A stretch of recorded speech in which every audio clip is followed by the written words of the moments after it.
नमस्कार, आप देख रहे हैं संजीव चौहान के साथ अमर मंथन खबर और साउंड 11 न्यूज।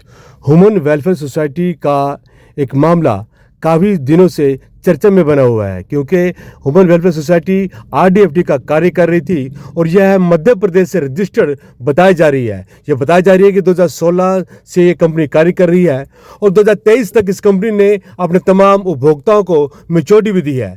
और अब यह कंपनी तमाम उपभोक्ताओं के और एजेंटों के पैसे लेकर 9-11 हो चुकी है।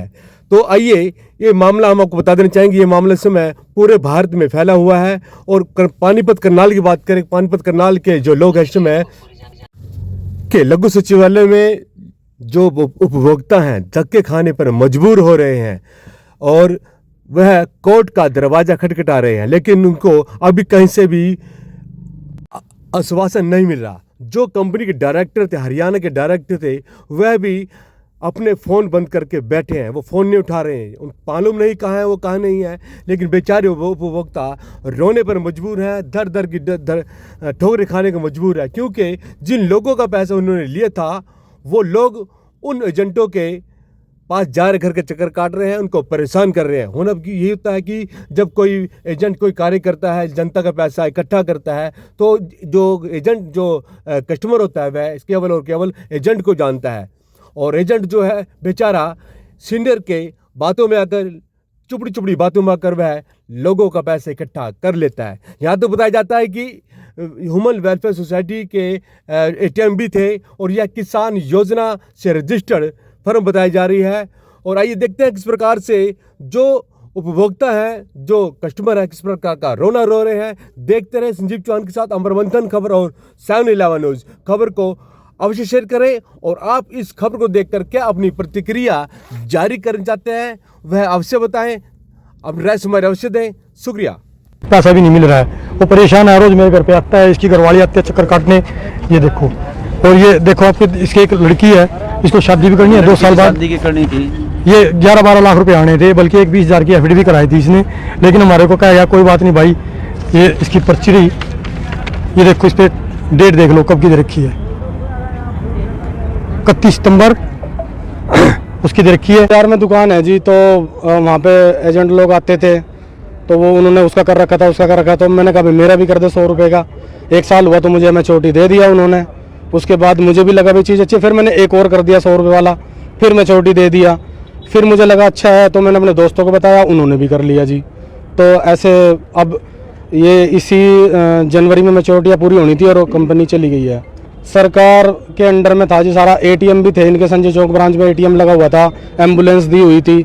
अगर मैं अनपढ़ आदमी जी कितना यकीन कर सकता हूँ भाई, एटीएम लगे हुए हैं तो चीज़ अच्छी है, एम्बुलेंस दी है तो ठीक है, भारत सरकार लिखा होता है हर कॉपी के ऊपर।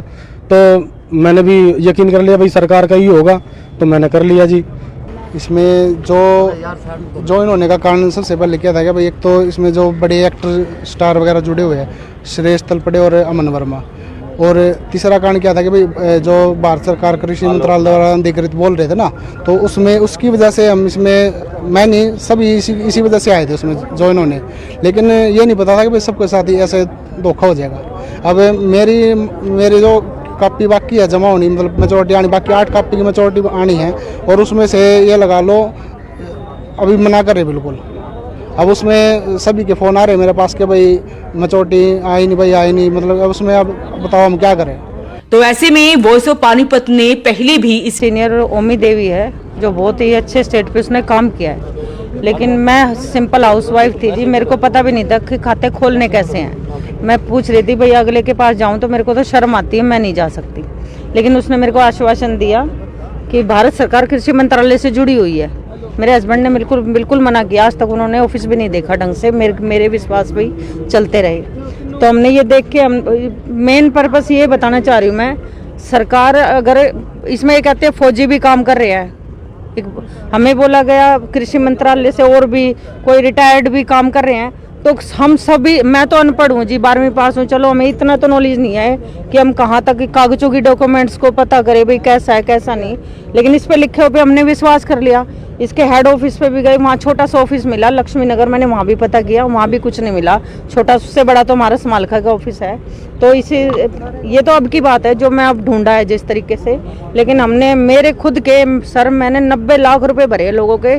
मैं अभी फिलहाल भी मैं सुसाइड करने के लिए तैयार हो गई, बिल्कुल मैंने अपने बच्चों के बारे में सोच के नीचे उतर गई। मैंने कहा मैंने खाए नहीं, मैंने अपना मन समझाया कि मैं लोगों की लड़ाई लड़ूंगी, लेकिन मेरा थोड़ा साथ देना पड़ेगा। मैं विश्वास से यही बोला है, मेरी फेस वैल्यू बहुत अच्छी थी सर, लेकिन अब मेरे को बहुत डर लग रहा है कि मैं लोगों को कैसे सामना करूं।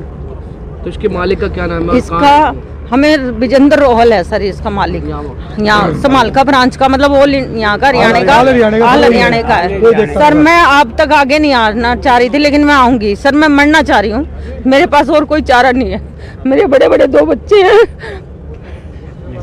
सर। मैं बहुत परेशान हूँ, किसी तरह इसके पैसे दिलाए जाए, मुझे एक पैसा नहीं चाहिए किसी का। सर लगता है वो कार्रवाई होगी एसपी साहब से। सर हम बहुत आश्वासन लेके आए, हम सर से कंपनियों को आगे ना चलने दें, किसी तरह भी ना चलने दें, गरीब आदमियों को ना मारे।